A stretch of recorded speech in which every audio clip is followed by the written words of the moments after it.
ایک دن ایک بچہ اسکول کی فیس کی ادائیگی کے لیے گھر گھر چھوٹی چھوٹی چیزیں بیچ رہا تھا۔ اسے پڑھنے لکھنے کا بہت شوق تھا، لہٰذا اسے اپنی فیس کی ادائیگی کے لیے چھوٹی چھوٹی محنت مزدوریاں کرنی پڑتی تھیں۔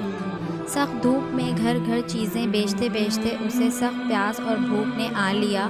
اگلے گھر کا دروازہ کھٹکھٹایا۔ اس نے اپنی چیزیں بیچنا چاہیں لیکن عورت نے صاف انکار کر دیا۔ بچے نے ایک گلاس پانی کا پوچھا۔ عورت کو بچے کی کمزور آواز سے محسوس ہو گیا کہ بچہ بھوکا ہے۔ اس نے ایک گلاس دودھ لا کر دے دیا۔ بچے نے دودھ پیا اور پوچھا، مجھے اس دودھ کے گلاس کا احسان کیسے چکانا ہوگا؟ تمہیں کچھ نہیں کرنا ہوگا بیٹا، میری ماں نے ہمیں سکھایا ہے کہ نیکی کی قیمت نہیں لیا کرتے۔ عورت نے مسکرا کر جواب دیا۔ بچے نے اس کا شکریہ ادا کیا اور چل دیا۔ اس دن اس بچے کا انسانیت اور خدا پر بھروسہ اور مضبوط ہو گیا۔ بہت سالوں بعد اس عورت کو سخت بیماری نے آ لیا۔ اسے دوسرے شہر لے جایا گیا۔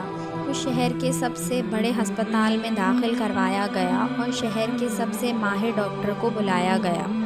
ڈاکٹر نے جیسے ہی مریضہ کو دیکھا، اس نے اپنی محسنہ کو پہچان لیا۔ اس نے اس محسنہ کی تیمارداری میں صحتیابی کے لیے دن رات ایک کر دیے۔ اس نے اپنی تمام صلاحیتیں بروئے کار لائیں اور موت اور زندگی کی اس جنگ میں فتح زندگی کی ہوئی۔ عورت صحتیاب ہوئی۔ ڈاکٹر نے ہسپتال والوں سے کہا کہ اس عورت کا بل مجھے بھجوایا جائے۔ ڈاکٹر نے بل پر ایک تحریر لکھی اور عورت کو بھیج دیا۔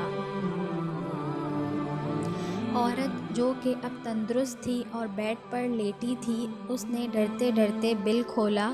اس کا خیال تھا کہ اس کی باقی عمر اس بل کی ادائیگی میں گزر جائے گی۔